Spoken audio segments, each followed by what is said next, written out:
Hello, friends. You've just unlocked another chapter of the past, hidden, untold, and waiting to be discovered. This is Buried Truths. Let's view the video. The rise of Genghis Khan from an outcast child named Temujin to ruler of the largest land empire in history is one of the most astonishing transformations ever recorded. This journey begins in the rugged steppes of 12th century Mongolia, a world of endless warfare, tribal rivalry, and unforgiving survival. Temujin was born around 1162 near the Onan River, during a time when Mongol tribes were locked in brutal conflict. His father, Yesugei, was a tribal chief and warrior. Temujin's birth was marked by legend. He was born clutching a blood clot in his fist, a Mongol omen of future greatness. At age 9, Temujin's life changed forever when his father was poisoned by a rival Tatar clan. Temujin, his mother Hoelun, and his siblings were abandoned by their tribe. Stripped of status, they lived as outcasts, scavenging for food and surviving harsh winters in the cold, wind-beaten steppes. Temujin's youth was shaped by hunger, hardship, and violence. He learned to track animals, steal to survive, and navigate treacherous alliances. His fierce bond with his mother, who instilled pride and resilience, forged the iron will that would define his leadership in years to come. As a teenager, Temujin was captured by the Taichi Ud, a rival Mongol tribe, and enslaved. With a heavy wooden collar around his neck, he endured humiliation, but escaped with the help of a sympathetic guard. This daring act marked the beginning of his fight back to power. Despite his age, Temujin began forging alliances with powerful tribal leaders and childhood friends. He married Berta of the Ongirat tribe, strengthening his political ties. His strategic mind and reputation for loyalty attracted followers, slowly rebuilding his influence in a deeply fragmented Mongol world. By his early 20s, Temujin was no longer a forsaken youth, but a rising leader destined for greatness. His ability to survive betrayal, poverty, and capture transformed him into a man prepared to seize destiny. The steppes had hardened him, and they would soon witness the rise of the fiercest conqueror the world had ever known. Temujin's early rise to power was not without deep scars. His path was shaped by bloodshed, broken friendships, and brutal betrayals. From surviving captivity to clashing with his own blood brother, Temujin faced the darkest challenges of his life, challenges that would test his soul and sharpen his destiny. After escaping the Taichi Ud, Temujin began rallying support from disjointed clans. One of his key allies was Jamuka, his childhood friend and blood brother, or Anda. Together, they dreamed of uniting the Mongol tribes, but their visions soon diverged. Temujin sought meritocracy, while Jamuka clung to aristocratic privilege. Tensions rose as both leaders gathered followers. Temujin attracted lower-class warriors with promises of shared power and discipline. In contrast, Jamuka represented the traditional elite. The ideological divide between them eventually erupted into open conflict, splitting the Mongols and shaking the fragile unity of the steppe. In 1187, the first major battle between Temujin and Jamuka occurred. Though Temujin fought bravely, Jamuka's forces outnumbered his. Temujin suffered a humiliating defeat. Jamuka's victory turned gruesome. He executed 70 of Temujin's officers by boiling their heads, a horrifying message to all who dared challenge the aristocracy. This moment of failure could have broken a lesser man. Instead, Temujin rebuilt his strength, learned from defeat, and created a more loyal and mobile fighting force. He continued to attract disillusioned warriors, uniting them through trust, promotion by merit, and fierce discipline, redefining how Mongol leaders were chosen. Temujin also forged a critical alliance with the powerful Khan of the Karat tribe, Togrul. They became like father and son, their bond sealed in battle. With Togrul's support, Temujin began conquering rival tribes. But even this alliance would face betrayal, showing Temujin that trust was a dangerous currency. Temujin's world was built on shifting loyalties, and betrayal was always close. Yet each betrayal sharpened his instincts. hardened his leadership, and strengthened his resolve. In a land where trust often meant death, Temujin learned to survive through strength, strategy, and vision. The next phase of his rise was near, and he would never forget those who crossed him. By the turn of the 13th century, Temujin had become far more than a tribal warlord. He had evolved into a visionary leader. His mission was no longer survival, it was domination. Through diplomacy, conquest, and calculated brutality, Temujin began forging a single Mongol nation from the chaos of warring tribes. Temujin knew unity required more than power, it needed reform. He broke traditional aristocratic hierarchies and elevated warriors based on loyalty and skill. This radical approach drew thousands of followers who had long been oppressed by tribal elites. For the first time, merit, not bloodline, shaped Mongol leadership. He established a decimal military structure, organizing soldiers into units of tens, hundreds, and thousands. This efficient system created discipline and unity across tribal lines. Every man was responsible for his unit, and leadership was earned on the battlefield. Temujin was not just building an army, he was building a nation. Temujin also created a harsh but fair legal code called the Yasa. It punished betrayal, theft, and dishonor with absolute severity, yet it protected women, animals, and the poor.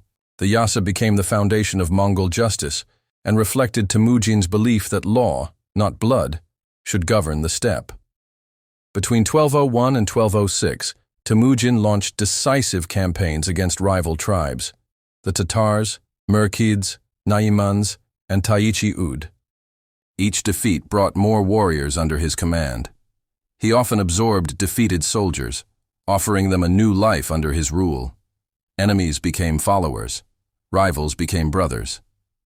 In 1206, a historic Kurultai, tribal council, was held by the Onon River. Here, Mongol nobles proclaimed Temujin as Genghis Khan, universal ruler of the Mongols. The title symbolized more than kingship. It marked the birth of an empire united under one banner and one law, ready to conquer the world. Genghis Khan's unification of the Mongols was not just military genius, it was social revolution. He transformed a fragmented landscape of feuding tribes into a disciplined war machine. The Mongol nation had risen, and with it, the destiny of Eurasia would be forever altered. The storm was gathering, and the world would soon feel its fury. By 1218, Genghis Khan had unified the Mongols and forged a military juggernaut. But now, his gaze shifted west, to the wealthy Khwarezm Empire, stretching across Persia and Central Asia. What began as a peaceful trade mission soon turned into a catastrophic war that revealed the merciless power of Mongol vengeance. The Khwarezm Empire, ruled by Shah Ala ad-Din Muhammad, was prosperous and proud. Genghis Khan sent trade caravans and envoys to establish diplomatic ties. But the Shah, suspicious of Mongol intentions, betrayed him, seizing the caravan, executing its merchants, and humiliating his diplomats. It was a fatal miscalculation. Genghis Khan responded not with negotiation, but with wrath.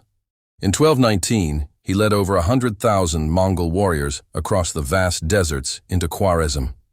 He split his forces with masterful precision, attacking from multiple directions. Cities that resisted were annihilated. Those that surrendered were spared, if only temporarily. Bukhara, one of Khwarezm's grandest cities, fell swiftly. Genghis Khan addressed its people in a mosque, declaring, "I am the punishment of God. If you had not committed great sins, God would not have sent a punishment like me upon you." His conquest was now righteous judgment. Samarkand, a fortified jewel of the empire, followed next. Despite fierce resistance, Mongol tactics, archers, siege engines, feigned retreats, crushed the defenders. The city's leaders were slaughtered, its people enslaved. Genghis Khan didn't merely conquer.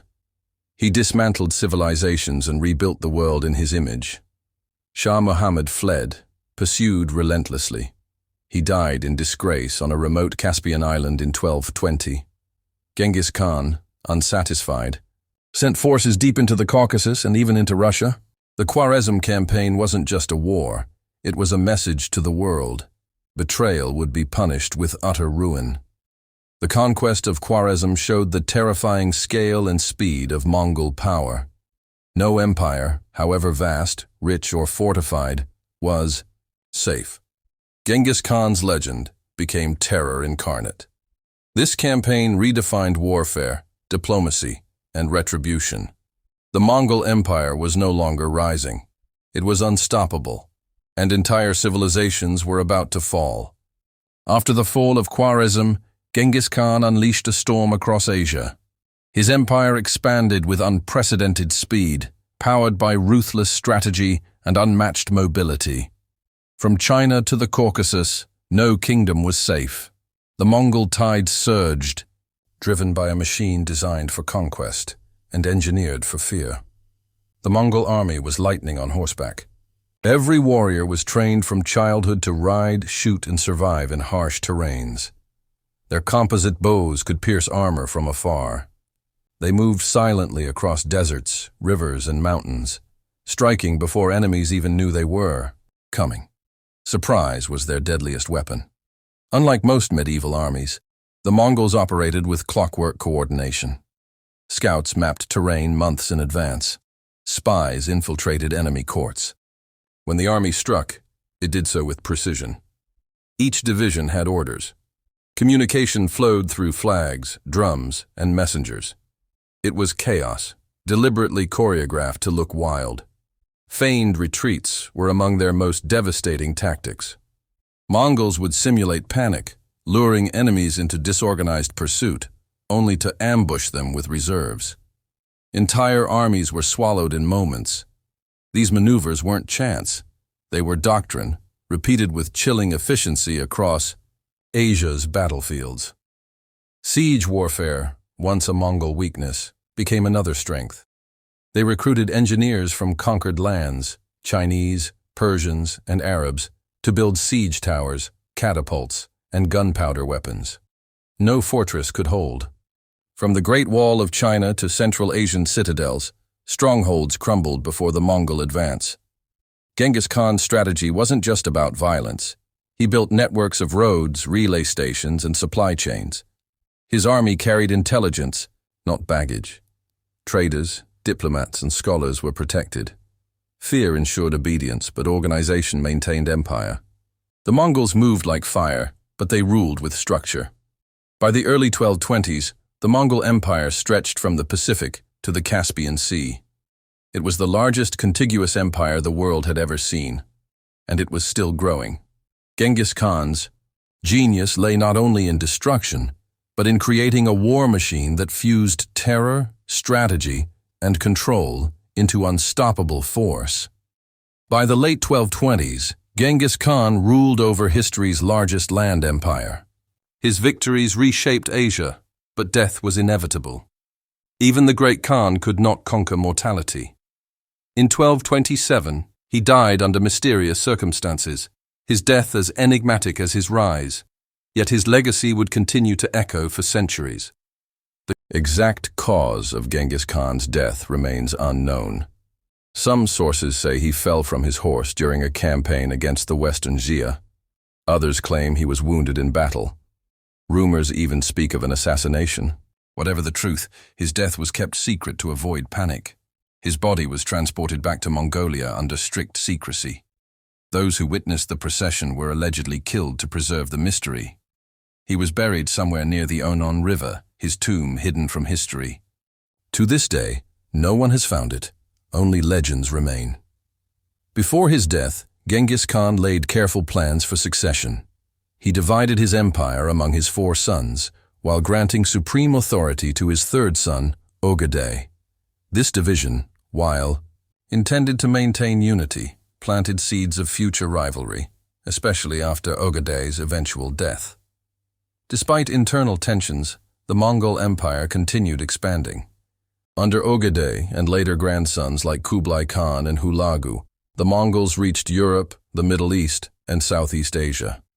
Genghis Khan's descendants became emperors, khans, and warlords. each trying to uphold or surpass his legacy. But with size came fractures. Rivalry among descendants led to civil wars. The empire split into khanates, the Golden Horde, Ilkhanate, Chagatai Khanate, and Yuan dynasty in China. Unity faded, but Mongol influence endured, from trade routes to warfare tactics to religious tolerance policies that shaped Eurasian civilization. Genghis Khan's death did not end his empire. It unleashed it. His legacy was not just in conquest, but in reshaping the medieval world's very fabric. His story ended in mystery, but the waves he created swept across continents. Genghis Khan, the son of the steppes, had become immortal through history. Thanks for watching Buried Truths. If you enjoyed uncovering the hidden corners of history, don't forget to like, subscribe, and turn on the notification bell for more powerful stories from history's hidden vault. See you in the next video.